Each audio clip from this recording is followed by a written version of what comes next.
Hi friends, I've just done another video and realised that I'd sort of said I'd hit a bit of a brick wall, and it has to do with the separation. In my work, I need to constantly have kind of spiritual direction. It's almost like supervision, but it kind of helps with you know the issues that we face, which are quite often significantly emotional, and can impact on us quite heavily. And, depends on what is in our own story, certain things impact. So, spiritual direction is a way of addressing that and gives you a sounding board to kind of put things in perspective and not help you get overloaded, and helps you unburden. So anyway, I sourced a new spiritual director because I hadn't actually been able to get to my the one that I'd been using for some time because it's just too far away. And so I did source a new one on Wednesday, and I went.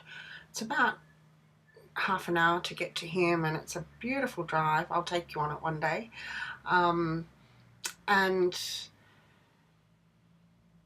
I was just thrilled because it's like a doctor or a hairdresser. You've got to have one that fits you. You've got to have one that you can relate to, and so we clicked, and that was really great. But you know, having a first appointment meant that I had to tell him my story, and it just raised everything yet again, and that was sort of the wall that I hit. Having sort of bared my story yet again, was just difficult. He was tremendous in that, he said it's no wonder, you have difficulty. Now, last week, I was hit on by someone, and who's old enough to be my dad, and it really upset me because I remember leaving there being so angry with my ex for leaving me in this position where I'm just vulnerable to these kinds of approaches. And I had no idea what to say to this man, because I was trying to listen to him, and then I knew what he was going to come out with. I just knew it. I knew by the way he looked at me, the way he you know touched me, like not inappropriately, but he would he would sort of give me a hug that was, you just felt that there was something there. And I hadn't been very comfortable with him for a long time, but he's an older man with some significant health issues, and so I went along he wanted to talk to me, and I went along. And anyway, I just felt so,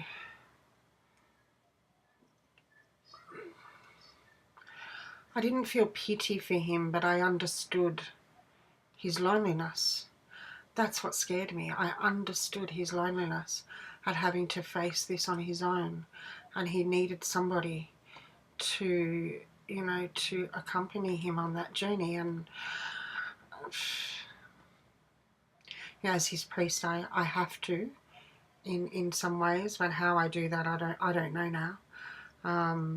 Anyway, so after that, I was just so angry with my ex, and so I sort of went through the next few days, and then having to bear it all on Wednesday was quite difficult. So but he was very kind and generous. But as I said to him, no matter how hard I try to forget and move on, I can't. It's like he's almost the last thing I think about when I go to sleep, and he's almost the first thing I think about when I wake up. And I so wish I could get him out of my head. I just can't. And you know, part of that is because, you know, the kids, you know, will see him, and I know that they're seeing him because they've arranged something, but they never talk to me about him, or they never tell me anything. So I keep wondering what they're keeping from me, and I don't know. It's just difficult. So I know there will come a time when hopefully the thoughts of him will diminish, and I won't be thinking of him so constantly. I just wish that time was sometime soon, but it's just not happening. And um, when I bury myself in work, yeah, I don't dwell on it. It's I realised the other day it's when I'm alone, you know, at night, or you know, and in the hours that I can't sleep, and first thing in the morning when I'm alone, and they're the times that I think of him. Um, or even just little things, you know, little things that I can't do because I don't know how to.